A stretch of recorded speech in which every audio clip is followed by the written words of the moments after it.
Anda kembali di Sindo Malam. Pemirsa, Kepala Badan Tim Nasional Sumarji pastikan skuad Garuda Muda yang akan berlaga dalam ajang Piala AFF 2025 akan memaksimalkan pemain lokal. Ini diketahui dari hasil pemanggilan pemain dilakukan pelatih Timnas U23 Gerald Vandenberg yang kini seluruhnya tengah melakukan pemusatan latihan.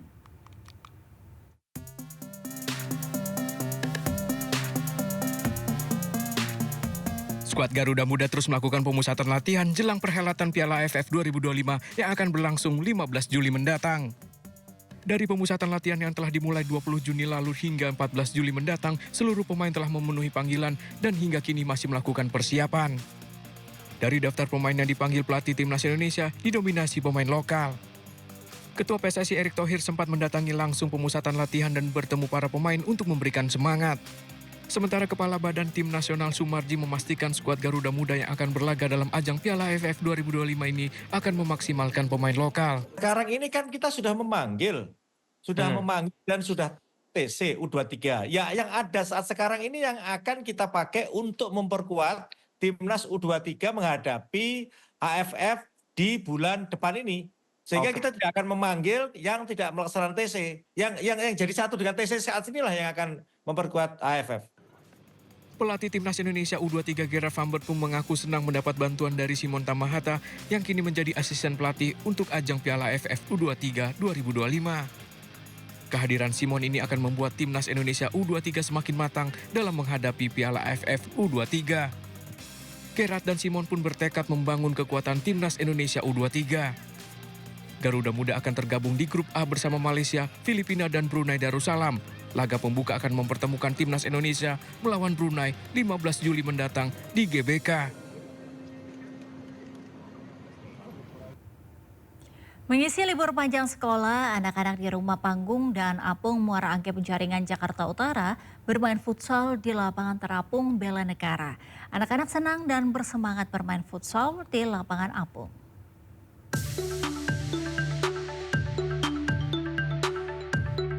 Inilah gambar dari udara aktivitas sejumlah anak-anak di lapangan futsal terapung Bela Negara di kawasan Rumah Apung dan Panggung Muara Angke, Jakarta Utara. Anak-anak di daerah ini mengisi libur sekolah dengan bermain futsal. Wajah ceria dan semangat saat bermain futsal di lapangan Apung. Jam 9 siang, jam 3 siang, kadang habis maghrib, kalau nggak habis isya. Main sama siapa aja? Main sama kadang sendiri, kadang sama teman-teman. Lapangannya bagus. Terus gimana nih buat apa nih, buat liburan juga atau gimana sih? Ya, buat liburan loh. Tapi sekolah ya? Di sekolah ya. Sekolah nggak biasanya? Sekolah. Nah ini berarti kan liburan lagi main futsal atau gimana bagi-bagi? Ya, kadang main futsal, kadang ya main muter-muter lah. Ngapain? Seneng nggak? Seneng nggak? Seneng.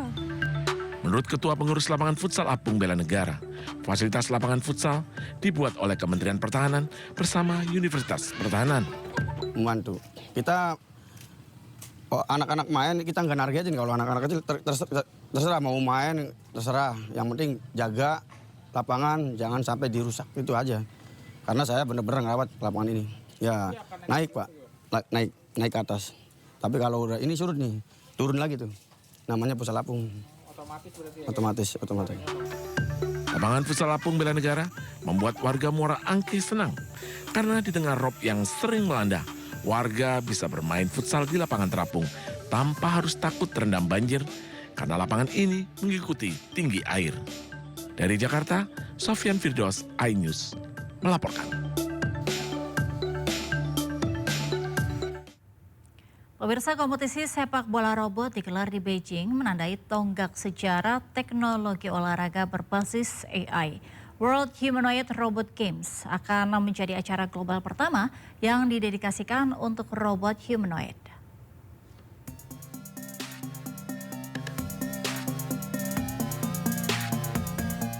Kompetisi sepak bola robot humanoid digelar dalam laga final 3 lawan 3.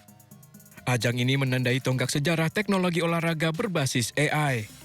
Dalam pengembangannya, robot yang berkompetisi ini berhasil menunjukkan aksinya mengejar bola, melintasi lapangan, hingga menendang dan mencetak gol. Pertandingan final ini merupakan bagian dari Liga Sepak Bola Robot Dunia atau Robot League dan menjadi ajang uji coba untuk World Humanoid Robot Games 2025 yang akan berlangsung di Beijing. 4 tim asal Tiongkok ikut serta yang masing-masing tim mengerahkan 3 robot dan 1 pemain pengganti. Para robot bermain 2 babak selama 10 menit. Robot-robot ini berkompetisi tanpa kendali manusia, menguji ketahanan mereka. World Humanoid Robot Games akan menjadi acara global pertama yang didedikasikan untuk robot humanoid.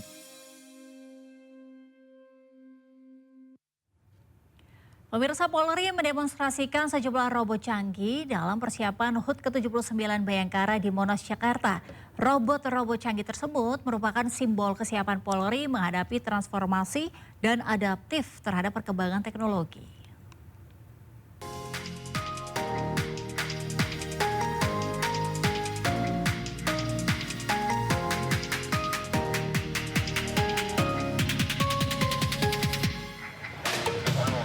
Kepolisian Negara Republik Indonesia akan meluncurkan robot baru pada hari ulang tahun ke-79 di Bayangkara Monas, Jakarta Pusat pada Selasa 1 Juli mendatang. Melalui media sosial Instagram, Polri mengunggah gambar robot super canggih yang akan membantu tugas para personelnya di lapangan. Unggahan itu pun menjadi viral karena mengundang perhatian dari warganet yang penasaran. Menurut Kepala Biro Penerangan Masyarakat Divisi Humas Polri Brigjen Pol Trunoyudo Wisnu Andiko, robot-robot canggih itu merupakan simbol kesiapan Polri menghadapi transformasi dan adaptif terhadap perkembangan teknologi dalam rangka meningkatkan perlindungan dan pelayanan kepada masyarakat.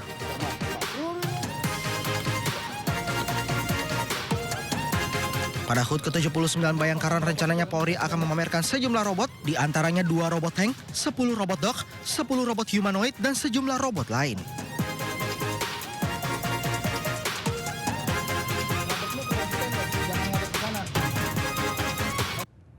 Informasi tadi mengakhiri Sindo Malam hari ini. Anda bisa mendapatkan informasi terkini dan terbaru melalui portal yang menghadirkan berita daerah, berita nasional, dan berita internasional di sindonews.com.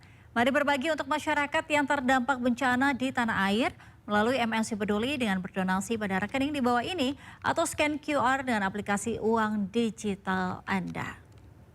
Dan pemirsa, saya Angelika Devagam serta kerabat kerja undur diri. Selamat malam dan sampai jumpa.